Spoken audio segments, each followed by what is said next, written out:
A velha mágica, a parte mais importante de toda edição. É a palma.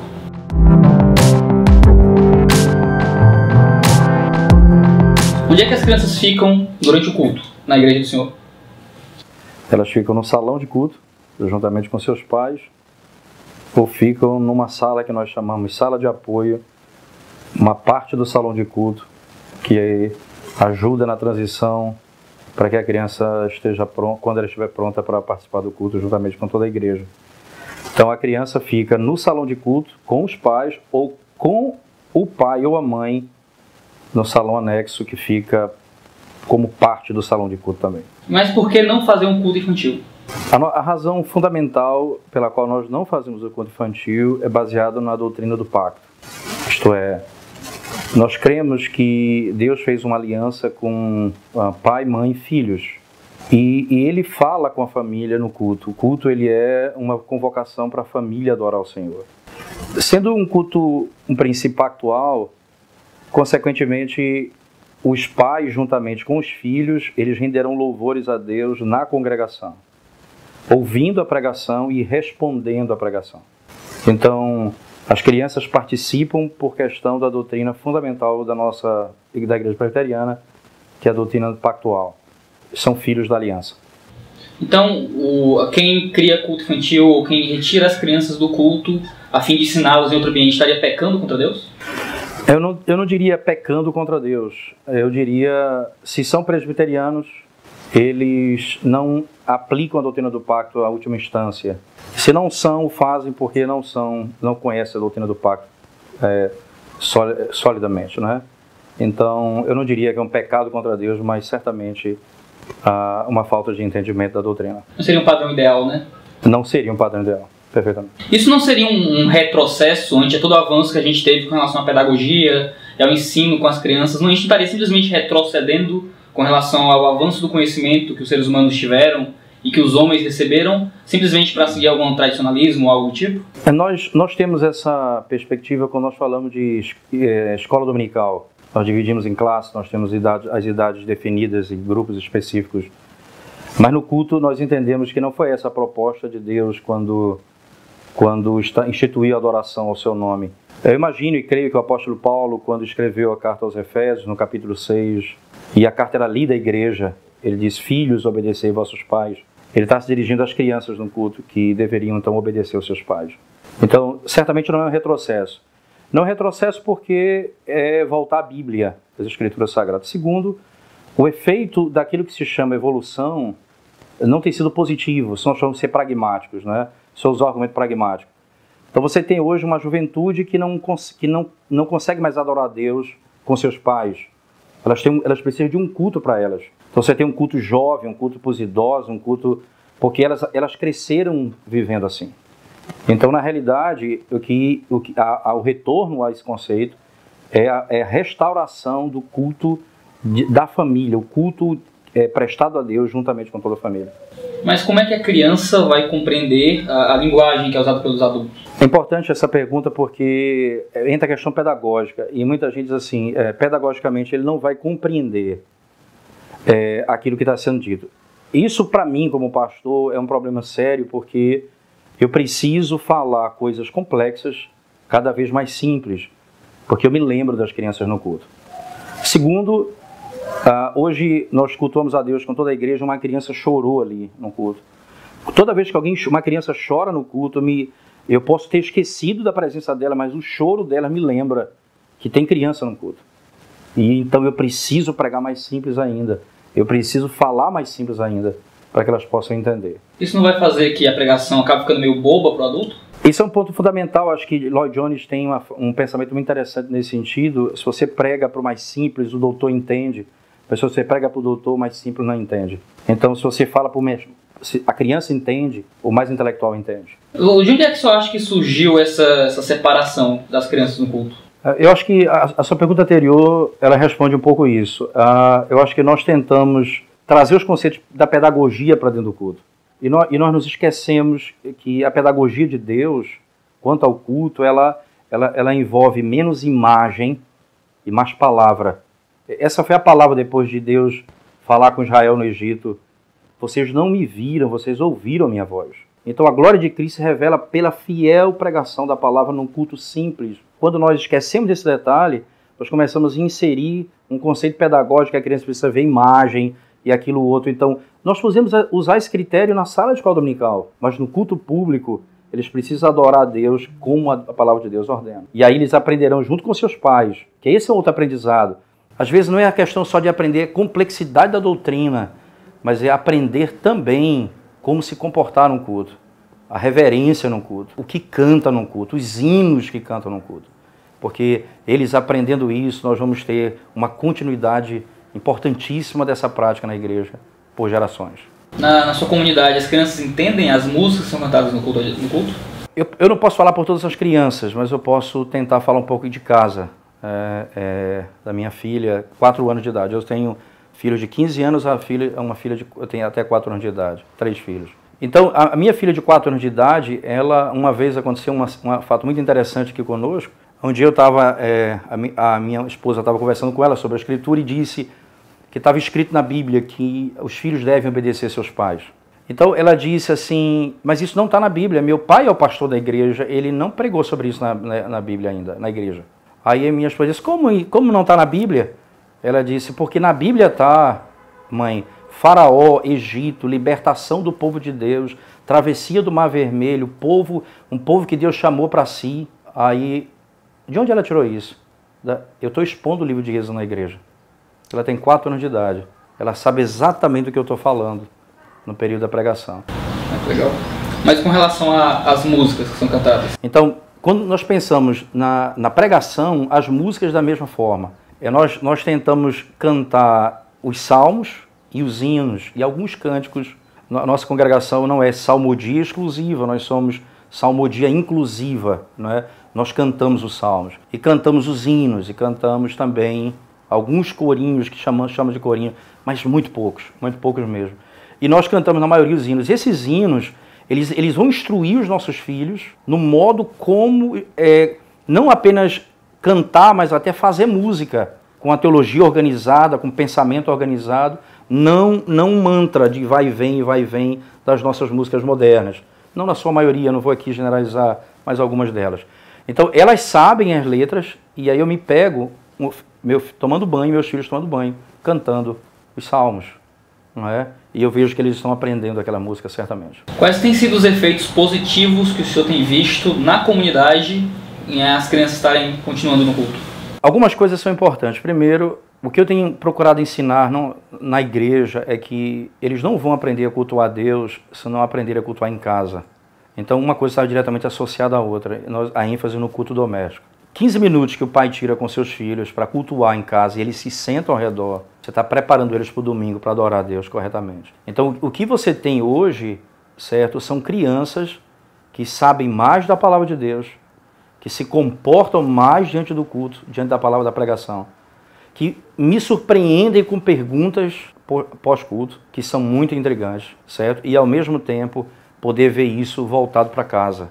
Os pais estão se preocupando mais em fazer o culto doméstico para instruir seus filhos no caminho do Senhor.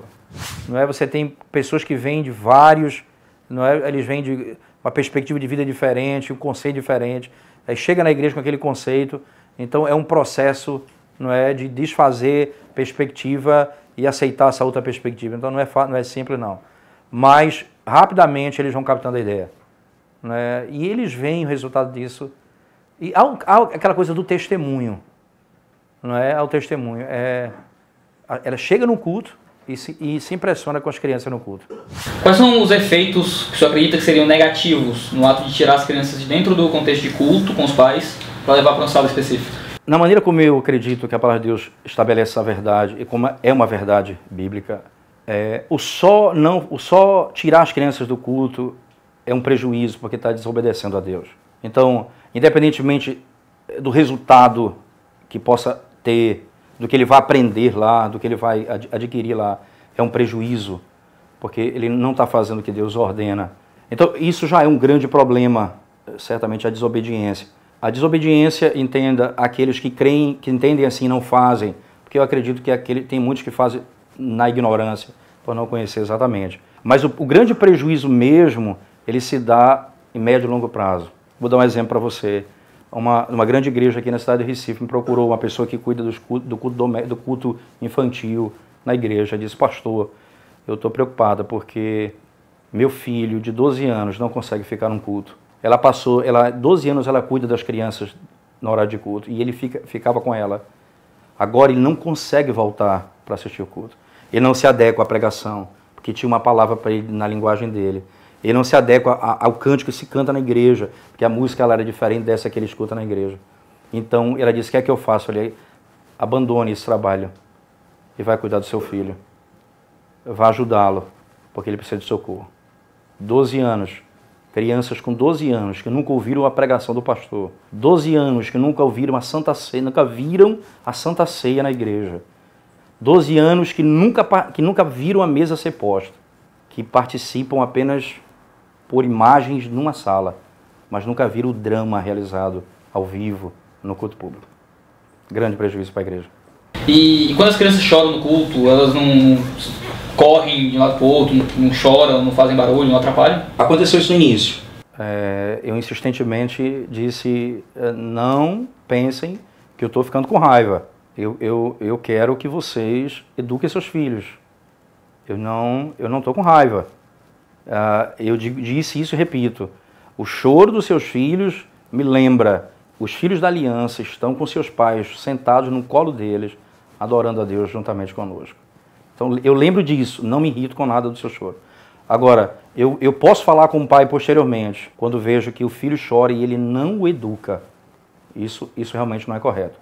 Mas ele está educando o filho, ele está instruindo, o filho chora, ele vai e volta. Isso é parte de um processo. No início foi assim. Hoje, nós temos quase zero problema nessa área na congregação, graças a Deus. Vocês têm uma salinha ali, acústica, né? Isso, chama-se sala de apoio. Essa sala de apoio, ou sala, na realidade é uma sala de apoio, mas tem um nomezinho também que é sala de treinamento. Essa sala de treinamento, ela tem uma função. Ela é parte do salão de culto, completamente. Então, eu vejo quem está lá, eu vejo os pais, eu vejo os filhos, eu me dirijo a eles na pregação. Eles me veem, eles me escutam, mas eu não posso escutá-los. Então, se o pai for educar o filho dele a prestar atenção no culto, se a criança está chorando por alguma razão, se a mãe precisa amamentar a criança que está chorando, que é natural que aconteça isso, ela vai para lá, não vai atrapalhar o culto e não perde nada do culto. Mas tudo isso com um processo de que ela comece a instruir o filho para mais cedo possível estar no salão de culto com toda a igreja adorando a Deus. Nós éramos 3 ou 4 famílias iniciando o trabalho e desde o princípio nós estabelecemos que, com base nos conceitos teológicos e aquilo que nós cremos sobre a doutrina do pacto, que seria assim. Então, as primeiras dificuldades foram com as 4 primeiras famílias, com as crianças. Logo resolveu e os que foram chegando, eles naturalmente foram tendo um pouco de sofrimento, mas foram se adequando. Os que persistiram, hoje colhem um fruto muito interessante. Tem seus filhos no culto completamente, participando do culto com eles, né? E quanto ao caso das pessoas que participaram de culto infantil a vida inteira e que isso foi benéfico para elas continuaram crescendo como homens de Deus e aprenderam e se adaptaram aos cultos. Muitas pessoas participaram de culto infantil e isso de algum modo foi muito positivo para elas. Como é que a gente explica esse tipo de situação? Eu diria o seguinte, entendendo que existe uma doutrina, e a doutrina, ela sendo obedecida, ela tem efeitos. Eu acredito também que, como a Bíblia ensina, existem fatores ou práticas na vida que nós não fazemos de acordo com aquilo que é ordenado, mas que os efeitos não são tão negativos assim. São positivos até em alguma esfera ali e acolá. Isso não torna o nosso erro em acerto, não é? Isso não vai fazer com que essa misericórdia de Deus, essa compaixão que Ele teve em não levar a criança para o outro lado, não vai tornar essa prática correta, coerente. A obediência à palavra, ela é o ponto, é a questão aqui. Então, por exemplo, Deus disse o seguinte a Moisés, que levou a razão pela qual ele não entrou na terra prometida. Fala a pedra para que ela produza, para que saia água. Ele feriu a pedra 2 vezes. O efeito foi o mesmo. Se ele tivesse falado, teria saído água. Ele feriu a pedra, e saiu água. Mas ele foi condenado porque ele feriu a água. Ele não foi condenado pelo resultado, porque ele não fez o que Deus mandou. Muitas vezes o resultado das nossas práticas elas não vão ser a razão do nosso julgamento, mas sim a motivação das nossas práticas. Então, certamente, a obediência à palavra é o ponto. O efeito disso, ali e acolá, em alguma vida, alguma pessoa que não fez o certo, mas é mais ou menos dizer assim, aí eu casei com ímpio e ele depois se converteu. Logo, casar com ímpio é um princípio bíblico. Então, esse tipo de lógica não caberia nesse aspecto. Por isso, se é uma explicação bíblica, se nós cremos que é um princípio doutrinário fundamentado, nós temos só que seguir isso aí. Deus há de nos abençoar no final. E com relação à ceia, as crianças permanecem no culto durante a ceia? Na ceia e na pregação da palavra, isto é, no culto público completo, do início ao fim. A Santa Ceia, ela tem um princípio muito importante, que é até muito mal utilizado pelos que defendem a pedocomunhão. A palavra pedocomunhão significa os que acreditam que as crianças têm também que participar da ceia do Senhor, não apenas assistindo, mas assentado à mesa junto com seus pais. Êxodo capítulo 12 diz assim, institui-se a Páscoa.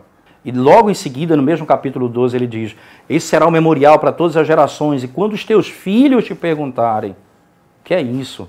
Você dirá, o Senhor nos tirou com mão poderosa do Egito. É uma hora extraordinária de evangelizar o seu filho. Não, o sacramento não é para a salvação, porque o sacramento é para os que creram. A salvação é pela palavra, pela pregação da palavra. Mas o sacramento pode ser utilizado como pregação da palavra. Em que sentido? O filho vê o pai pegando o pão e diz, por que eu não posso? O que é isso que o Senhor está fazendo? Ele diz, isso aqui é porque Cristo deu a vida por nós. Ele morreu por mim, por sua mãe e por nossa casa. E nós precisamos, para comer e assentar-se à mesa com ele, eu preciso professar a fé publicamente. E você vai colocando no coração do seu filho desde cedo o desejo de fazer isso o mais rápido possível. De professar a fé. É um momento importante para a igreja, de comunhão, de ensino e didática para toda a igreja. Considerando que no nosso país, no Brasil, que a gente tem taxas de analfabetismo tão altas, analfabetismo funcional principalmente, em comunidades carentes, em igrejas de bairro, em que talvez as crianças tenham um ensino precário, a gente sabe como é que é o ensino no nosso país, como é que a gente faz para contextualizar a mensagem e fazer com que as crianças permaneçam no culto quando muitas delas ainda não sabem ler direito e coisas do tipo?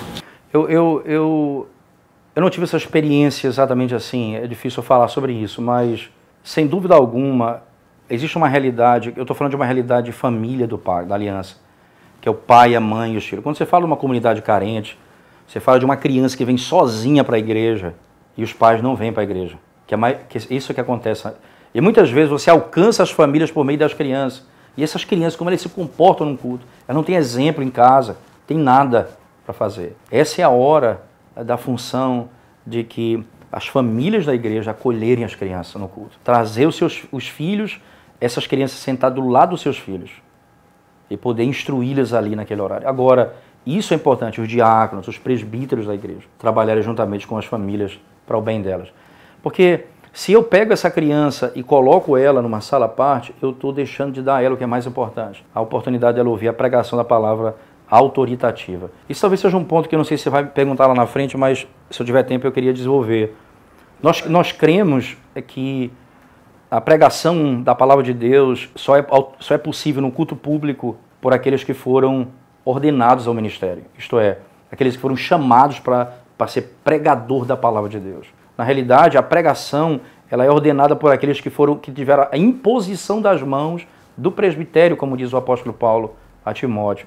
Consequentemente, quando eu tiro meu filho do culto e quando eu não permito que ele esteja ouvindo a pregação, eu digo assim, ele vai cantar com a igreja, ele vai orar com a igreja, agora Deus vai falar conosco, tirem as crianças do culto para que elas não escutem o que Deus tem para dizer para elas. Uma coisa é a escola dominical, outra coisa é a pregação da palavra. A pregação ela é feita por aqueles que Deus, no presbitério, houve a imposição de mãos. Então, é o que Paulo diz, não sejam precipitados na imposição de mãos. Não ponha a mão à cabeça de todo mundo, porque esses vão ser os responsáveis pela pregação da palavra. E isso é o princípio. Logo, você tem alguém que Deus chamou e vocacionou para esse trabalho, e você diz assim, não, nós resolvemos colocar professores de escola dominical. Não que eles vão ensinar heresia, não que eles vão ensinar erro, não, eu não tenho dúvida disso. Mas há um princípio na pregação, há uma diferença entre ensinar e pregar. Há uma diferença entre instruir e assim diz o Senhor. Isso é diferente, certo? Esse assim diz o Senhor, isso procede do púlpito da pregação fiel da palavra de Deus, né? E aí eu diria isso com todas as letras, né? Um dos catecismos mais antigos da história da igreja diz assim: a pregação da palavra é a palavra de Deus. Se uma comunidade local que tem culto infantil quer acabar com o culto infantil e trazer as crianças para o culto, que conselho o senhor daria para que eles fizessem bem essa transição? Primeira coisa, a liderança tem que estar convicta que isso tem que ser feito. Segundo, instruir as famílias da igreja, os pais. E é um trabalho pastoral, não adianta, não é uma decisão do púlpito que vai resolver isso da noite para o dia. É um trabalho pastoral, visitação. Visitar e dar nas mãos das famílias material para culto doméstico. Instruir os pais a fazer o culto doméstico com os filhos em casa. E isso certamente terá um efeito positivo na aplicação do culto na igreja. Então, a primeira transição é restaurar o culto doméstico. A segunda grande transição é fazer com que você veja o efeito do culto doméstico no culto público. As crianças começarão a prestar mais atenção no culto a Deus, sem dúvida alguma. Eu não diria utópico, certamente é complexo. Você imaginar uma igreja hoje com seus 1000 membros, não é? Com uma estrutura aí de 300 crianças num culto infantil e essa igreja ela passar por esse processo. Agora, não tenha dúvida que a igreja sendo convencida de que essa é uma realidade, uma necessidade e que é uma ordenança bíblica, nós vamos encontrar uma maneira de resolver isso, né? Agora, diferentemente do meu caso, nós começamos o trabalho, então a nossa dor não foi a dor de alguém que está com 10 anos numa igreja praticando isso e vai resolver mudar agora. Certamente tem que ter um pouco mais de sabedoria, fazer a coisa com mais tranquilidade. E o meu conselho seria, reforce o culto doméstico. Culto doméstico, esse é o ponto. Ensine as famílias a cultuar em casa. Esse seria o meu grande ponto. E aí nós íamos colher algum fruto também na igreja, certamente, com culto a Deus. Para encerrar, então, como é que o senhor então apresentaria o evangelho para uma criança? Eu apresento o evangelho a uma criança como eu apresento para um adulto. Eu tento falar para que a criança entenda. Eu não posso mudar o evangelho. Ele é simples. E a simplicidade, ela não é oposto de profundidade. Ninguém foi mais profundo que Cristo. Ninguém foi mais simples que Cristo. Consequentemente, a nossa profundidade ela precisa ser vista na simplicidade da apresentação do evangelho. Eu tento dizer o que eu digo para um adulto, pensando que a minha filha de 4 anos vai entender. Tem como o senhor fazer uma rápida apresentação do evangelho, como o senhor faria criança? De maneira muito clara, a pregação do evangelho eu faço usando imagens. Essa é uma característica que eu não aprendi um pouquinho com os puritanos do século XVII. O que eles fazem como é proibido imagem no culto, a mensagem dele é uma apresentação de imagens. Isto é, eles pregam o evangelho trazendo figuras na mente das pessoas. Então, você lembra as crianças. Um exemplo muito simples, certo? Eu tentando explicar para minha filha o que é fé aqui em casa, não é? 4 anos, o que é fé, ela tem que entender o que é fé. O que significa crer no Senhor. Eu fui simplesmente, a minha cama é alta, eu fiquei embaixo da cama e disse, pula. Antes de eu fechar a boca, ela pulou, eu segurei ela. Então, depois eu sentei ela no meu colo e disse, por que você pulou antes de eu terminar? Aí ela ficou me olhando e disse, sabe por que você confia em mim? E fé significa que nós confiamos no Senhor. Não é só saber que Ele existe, não. É confiar no que Ele fez. Eu sei que o que Ele fez, eu posso me jogar, eu posso estar nos braços dEle, eu posso confiar nele, que Ele não vai me decepcionar. Então, a imagem captura para mim algo que a criança pode entender. E a isso eu preciso cada vez mais ser treinado. Esse é meu grande dilema como pregador. Tentar falar com imagens para que as crianças, sem imagem, vejam a glória de Cristo. Amém. Paulo. Prazer.